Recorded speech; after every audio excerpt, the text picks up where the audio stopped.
بسم اللہ الرحمن الرحیم۔ السلام علیکم۔ روزانہ واقعات سننے کے لیے اس چینل کو سبسکرائب کریں۔ حضرت جابر بن عبداللہ رضی اللہ عنہ سے روایت ہے کہ ایک روز حضور نبی کریم صلی اللہ علیہ وسلم کے پاس ایک یہودی آیا اور اس نے کہا، اے محمد صلی اللہ علیہ وسلم، ان ستاروں کے بارے میں بتائیے جن کو حضرت یوسف علیہ السلام نے اپنے آگے سجدہ کرتے دیکھا، نیز ان ستاروں کے نام بھی بتائیے۔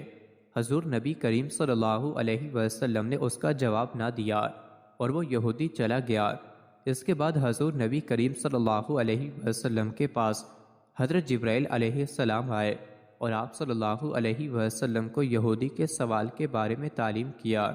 بس آپ صلی اللہ علیہ وآلہ وسلم نے یہودی کو بلایا۔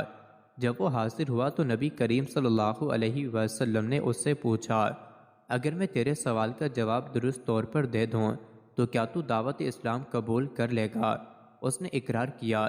پھر نبی کریم صلی اللہ علیہ وسلم نے ان ستاروں کے نام بتائے: ہرمان، طارق، زیال، قدغان، دل فرا وصاب، عمودان، کابس، ضرور، صبح، نیلک، ضیاء۔ اور حضرت یوسف علیہ السلام نے آسمان کے افق پر ان ستاروں کو اپنے آگے سجدہ کرتے دیکھا۔ یہودی ماہر دینیات نے کہا، بے شک ان ستاروں کے یہی نام ہیں۔ حضرت ذوالنون مصری علیہ رحمہ فرماتے ہیں، مجھے یہ خبر پہنچی کہ جبل معظم کے قریب ایک عابدہ لڑکی رہتی ہے۔ میں نے چاہا کہ اس کی زیارت کروں، چنانچہ میں اس پہاڑ کے قریب جا کر تلاش کرتا رہا، لیکن وہ دکھائی نہ دی۔ میری ملاقات عابدوں کی ایک جماعت سے ہوئی۔ میں نے ان سے اس کے متعلق دریافت کیا تو وہ کہنے لگے، تم ایک مجنونہ کے بارے میں پوچھتے ہو اور عقل مندوں کے متعلق نہیں پوچھتے۔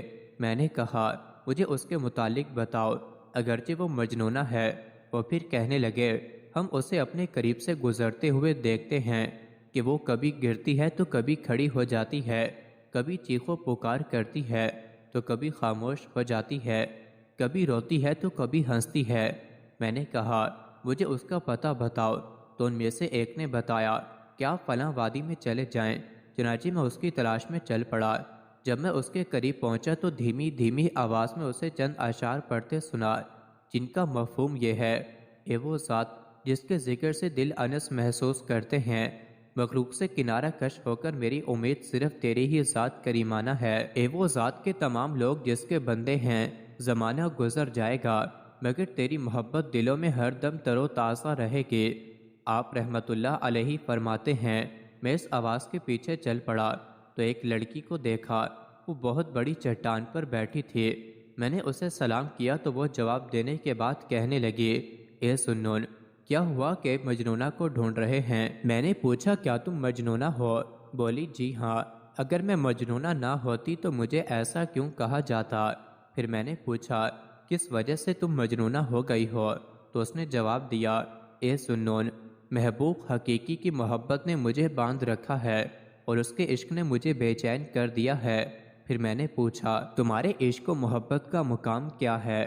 تو اس نے جواب دیا، اے سنون، محبت و عشق کا مقام دل ہے اور وجد کا مقام باطن ہے۔ پھر وہ شدید گریہ کنا ہوئی، یہاں تک کہ اس پر غشی طاری ہو گئی۔ جب افاقہ ہوا تو شدت محبت سے ایک آہ سر دل پر درد سے کھینچتے ہوئے کہا، اے سنون، محبوب حقیقی سے محبت کرنے والوں کی موت یوں آتی ہے۔ پھر ایک زوردار چیخ مار کر زمین پر گر گئی۔ میں نے اسے ہلا جلا کر دیکھا تو اس کی روح پرواز کر چکی تھی۔ مزید ایسی ہی ویڈیوز کے لیے چینل کو ضرور سبسکرائب کریں۔